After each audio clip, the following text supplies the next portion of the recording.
Lanjut saja kepada ahli pidana Effendi Saragih. Mendengar suara saya, Dr. Effendi Saragih? Ya, waktu penuntut umum tinggal 45 Dengar menit. jelas sekali. Ya. Mohon izin, ahli, saya membuka dengan syarat seseorang dapat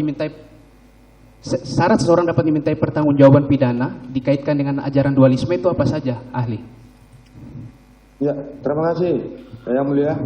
Jadi kalau dikatakan tadi syarat pertanggungjawaban dihubungkan dengan hukum pidana dalam arti dualisme, tentu saja bahwa perbuatan itu memenuhi unsur, baik unsur subjektif maupun unsur objektif.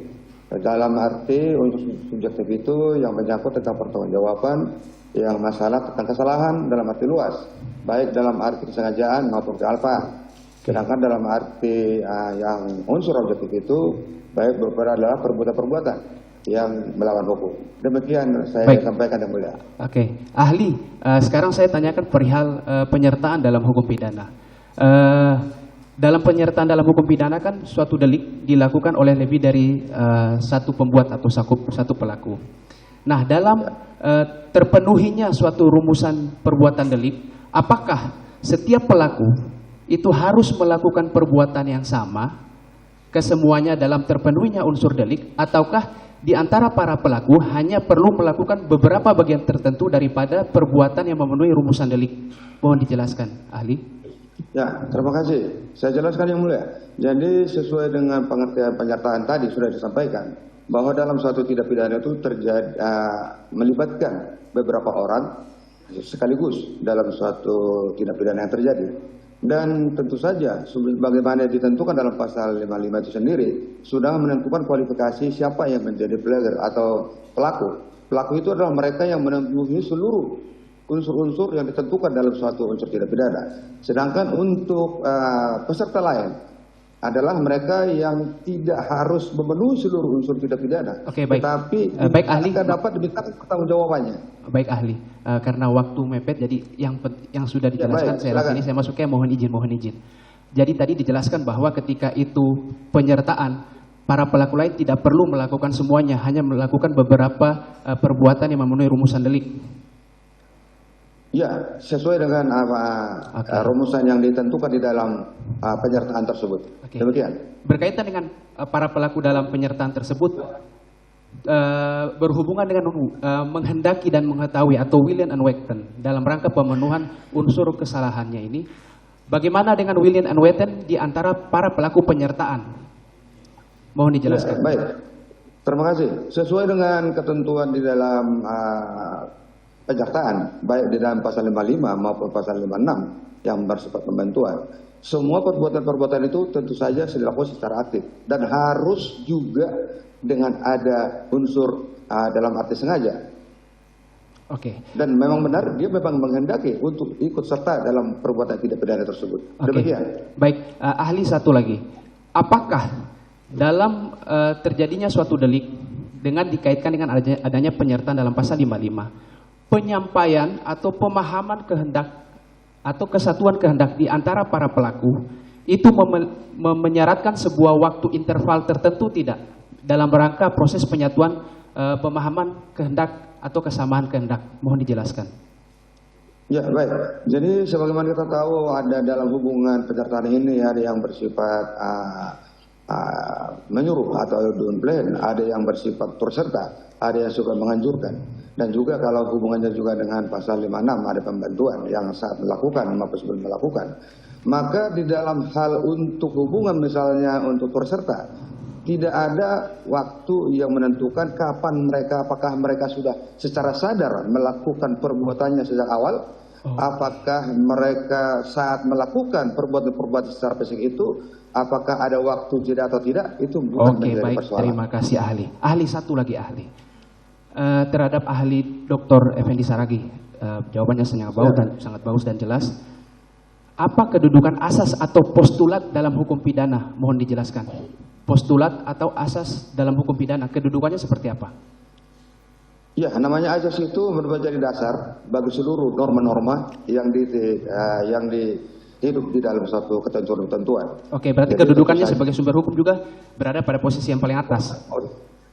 Oh tentu saja dia menjadi sumber salah satu sumber hukum, walaupun tidak bersifat norma. Baik Begitu. ahli, mohon izin ahli saya membacakan salah satu asas hukum pidana. Ini salah satu asas hukum pidana paling tua yang dikembangkan oleh Hart dan Van Bemmelen. Terkait dengan asas inilah yang menghasilkan adanya ajaran tentang delik omisi dan delik komisi. Ahli, idem es facere et nole prohibere cum posis equa non prohibit cum prohibere posit in culpa est, yang maknanya menolak untuk mencegah terjadinya delik merupakan hal yang sama dengan memperbuat delik itu sendiri. Saya ulangi lagi ahli, menolak untuk mencegah terjadinya suatu tindak pidana itu merupakan hal yang sama dengan memperbuat dari tindak pidana itu sendiri. Bagaimana pandangan ahli terhadap postulat ini? Ya, terima kasih. Ya, memang sebagaimana tadi disampaikan juga oleh Bapak sendiri, bahwa memang di dalam tindak pidana itu ada yang bersifat aktif maupun yang pasif, yang berbuat maupun tidak berbuat. Tidak berbuat juga merupakan tindak pidana apabila merugikan orang lain, maupun merugikan ketertiban, maupun kerugian negara yang menjadi salah satu yang menjadi hal yang dilindungi oleh hukum pidana. Demikian. Oke, baik. Selanjutnya saya bergeser kepada ahli pidana Pak Alpisari. Tadi Pak Alpisari akan dihadirkan terkait dengan untuk menjelaskan perihal 340 dan 338. Pak Alpisari, saya tanyakan, salah satu rumusan delik pada pasal pembunuhan berencana 340 yang membedakan dengan pembunuhan biasa 380 adalah unsur dengan terencana terlebih dahulu. Nah, yang ingin saya tanyakan, dalam perencanaan terlebih dahulu itu ada dua keadaan.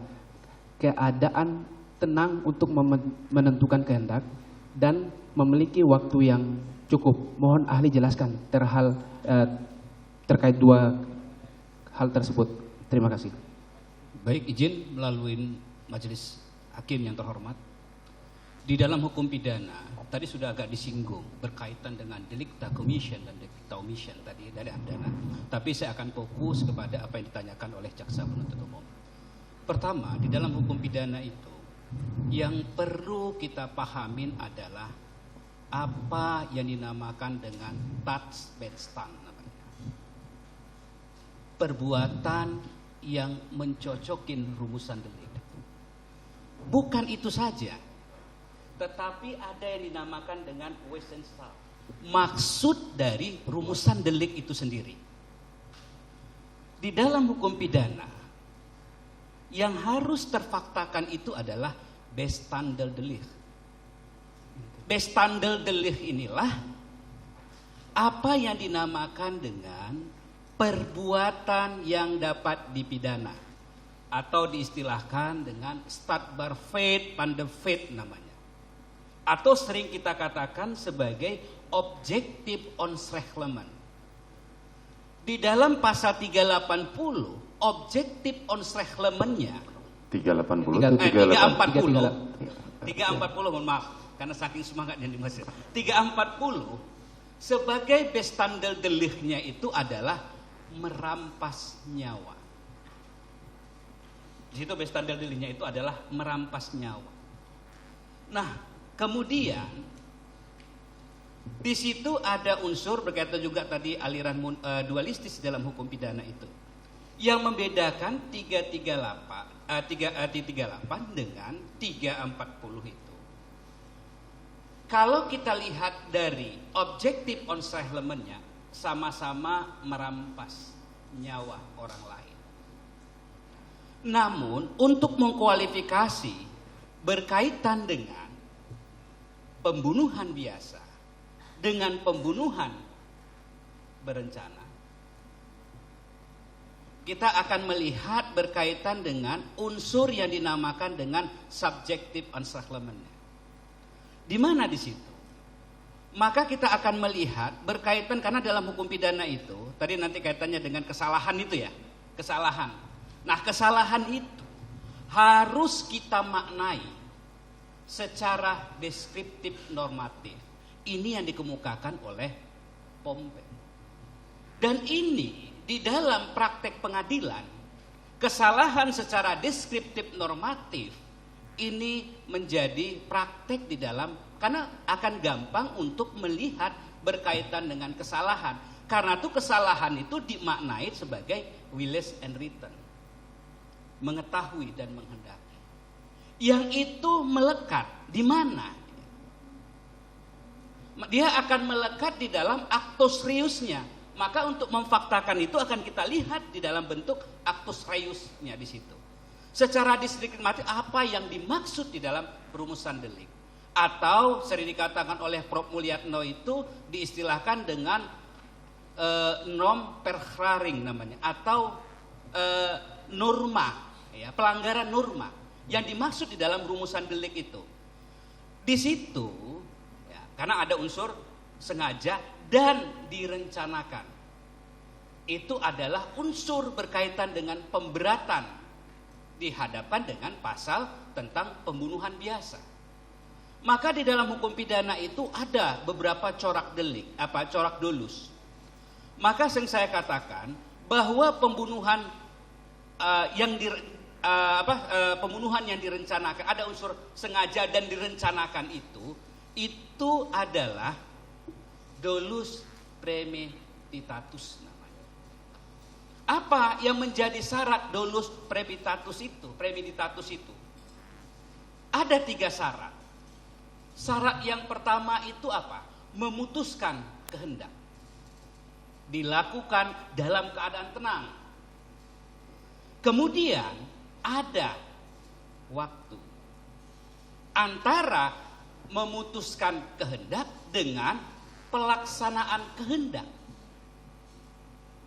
Ini yang dimaksud dengan dolus premeditatus. Apakah dolus?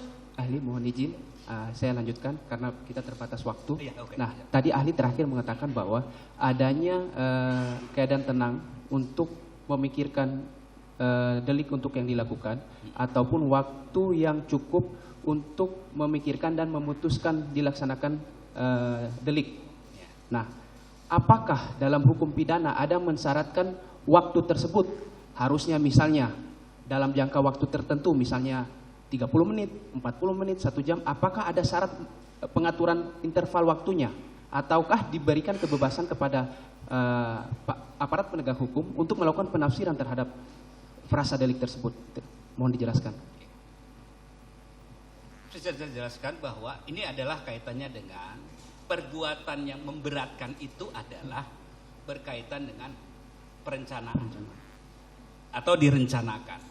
Nah, berkaitan dengan waktu yang tenang itu adalah, ya, karena di sana kan adalah menyangkut masalah pemberatan. Berarti apa? Keadaan dalam hal memutuskan kehendak.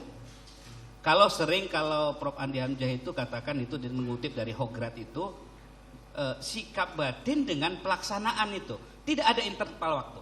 Jadi tidak ada interval waktu, batasan waktu. Baik. Pada waktu dia misalnya begini, artinya apa di situ? Maksud dari rumusan delik itu apa?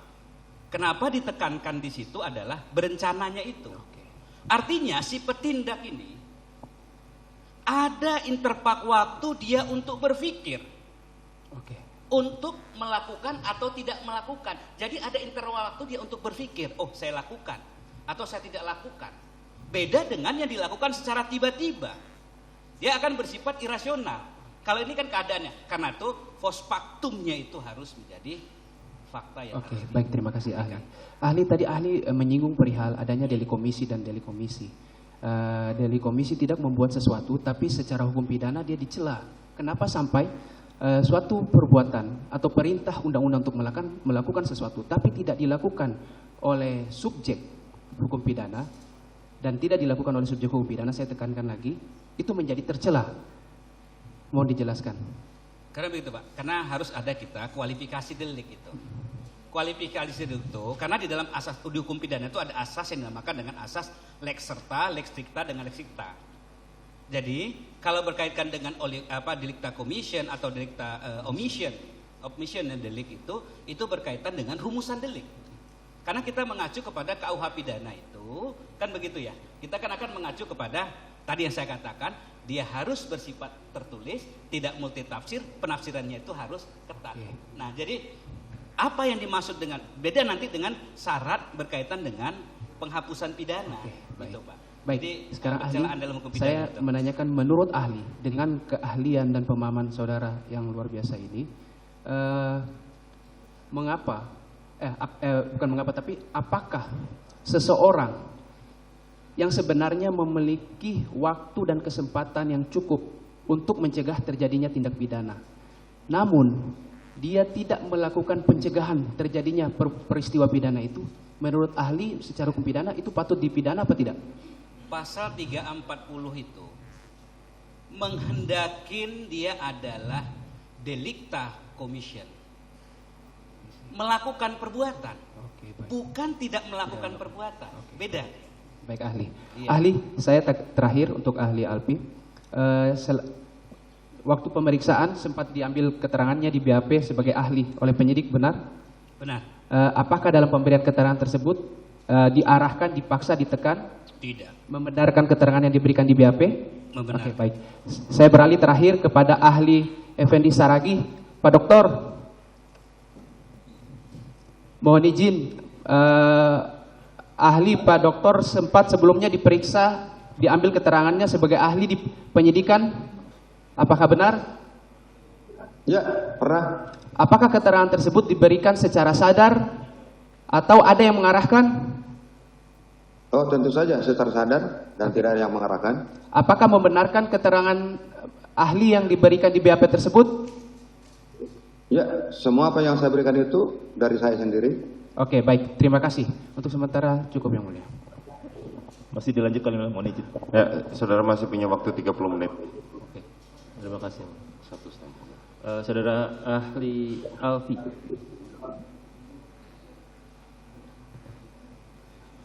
Ya. Bisa dijelaskan terkait dengan kedudukan hasil poligraf sebagai alat bukti. Bagaimana? Alat lie detector atau poligraf, Anda tahu? Sebagai alat bukti atau tidak? Atau itu masuk ke dalam keterangan ahli atau sebagai keterangan surat, sebagai surat? Berarti kaitannya dengan 184. Ke mic ya. Berarti kaitannya dengan kalau ahli berpendapat itu berkaitan dengan petunjuk. Keras. Itu berkaitan dengan bukti petunjuk. Bukti petunjuk. Petunjuk ya. Bukti petunjuk itu apanya? Keterangan ahlinya kan? Karena keterangan poligraf kan itu ada pendeteksian. Setelah itu ada hasilnya keluar berupa surat. Iya. Kemudian surat itu diserahkan menjadi bukti di persidangan. Kemudian ahli yang melakukan poligraf itu diperiksa sebagai ahli. Nah, dalam konteks itu masuk ke dalam apa? Kalau dalam konteks itu kan begitu. Kita mengacu kepada 184 itu kan dalam KUHP itu sendiri. Berkaitan dengan apa yang dimaksud dengan apa tadi ya poligraf dan lain Poligraf, sebagainya. Karena begini, di dalam pembuktian itu ada yang dinamakan dengan direct evidence. Kemudian ada yang dikatakan juga circumstantial evidence. Kan begitu ya. Nah, untuk melihat berkaitan nilai pembuktiannya itu. Karena di dalam 188 ayat 3 lah misalnya itu ya. Karena di situ kalau saya katakan itu apa? Ada misalnya bersesuaian misalnya ya. Bersesuaian berkaitan dengan nanti kan menerangkan ya. Ya poligraf itu kan menggambarkan berkaitan dengan apakah itu perbuatan misalnya kan? Keterangannya atau jujur kejadian, atau tidak? atau keadaan. Ya. Ya, atau alternatif itu ya, apakah misalnya itu berkaitan dengan keadaan. Nah, yang bersesuaian dengan satu yang dengan yang lainnya. Kemudian setelah bersesuaian itu apalagi yang bersesuaian antara satu dan lain. Kemudian juga berkaitan dengan suatu peristiwa pidana, kan begitu? Atau siapa pelakunya? Oke. Nah, maka nanti apabila berkaitan dengan alat bukti, nah, dapat kita tarik juga menjadi apakah nanti bukti dia petunjuk atau juga menjadi bukti surat yang dikeluarkan oleh Oke. ini. Dari konteks Undang-Undang ITE, ini apakah alat poligraf itu masuk ke dalam sistem elektronik dan hasilnya itu bisa menjadi informasi elektronik yang menjadi Apa yang elektronik? tidak ada dalam dakwaan jangan ditanyakan. Bukan, Iya, kekuatan itu alat tidak bukti kaitan yang mulia. dengan- Kekuatan Ya, alat tapi bukti kalau poligraf. dikaitkan dengan undang-undang elektronik, ITE tidak ada itunya. Oh, baik. Karena terdakwa hanya didakwa 340 dan 338. Ada untuk terdakwa Ferdi Sambo, oke. ada yang mulia. Silakan. Untuk itu ya. Tapi izin yang mulia, ahli ini ahli pidana yang mulia. Bukan Ya, ini ahli pidana. ahli pidana apakah tidak mempelajari juga tentang undang-undang informasi dan itu transaksi elektronik? berkembangan dengan berkaitan dengan ITE. Tapi Masih bisa dijawab atau tidak? saya rasa tidak tepat. Tidak tepat, baik. Oke, saya ganti saja. Untuk Dr. Effendi Saragih, apakah dengan pertanyaan yang sama Anda mempunyai kompetensi untuk menjawab itu? Iya, tolong diulang pertanyaannya. Terkait dengan kedudukan poligraf ditinjau dari Undang-Undang ITE, apakah masuk ke dalam alat bukti elektronik? Dari undang-undang ITE? Iya. Ya, baik. Namanya poligraf itu kan hasil ya dari suatu alat yang diperoleh melalui suatu kegiatan-kegiatan tertentu. Apakah itu termasuk dalam arti alat bukti yang dimaksud sebagai dalam ITE berupa informasi elektronik atau dokumen elektronik? Sehingga karena kalau melihat hasil itu adalah merupakan produk atau yang dikeluarkan oleh sistem elektronik, maka poligraf itu adalah termasuk dokumen elektronik. Demikian. Oke. Dan dokumen elektronik merupakan salah satu alat bukti sebagaimana itu tentukan di dalam pasal 5 Undang-Undang ITE nomor 19 tahun 2016 tentang perubahan Undang-Undang ITE nomor 11 2008. Demikian. Baik. Mungkin Sebentar. Apa yang mau disampaikan?